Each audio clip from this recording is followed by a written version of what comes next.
We talk a lot about young people and social media. Now, a troubling story about one of the next big things in high tech, AI chatbots. This is social media on steroids. A lawsuit filed against Menlo Park-based Character.ai and Google, which licenses its AI technology.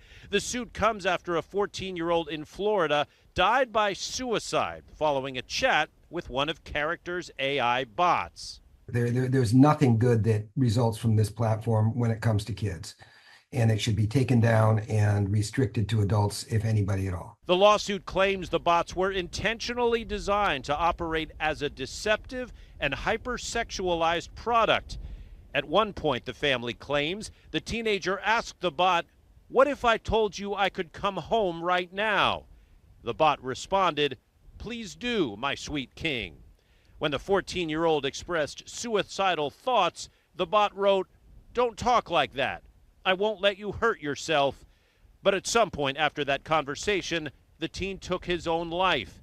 And as the case makes headlines, many are wondering about the limits and dangers of the technology. Those who don't make a lot of human connections and really crave them might see this as better than nothing. Irina Raiku of the Markula Ethics Center says most parents have no idea how much of a hold AI bots can have over their kids. And now we have these chatbots that replace other people and have their own particular quirks, and young people who don't understand those quirks and those limitations and use them as deeply problematic mirrors sometimes. Character.ai released a statement saying in part that they're heartbroken by the tragic loss of one of our users and want to express our deepest condolences to the family.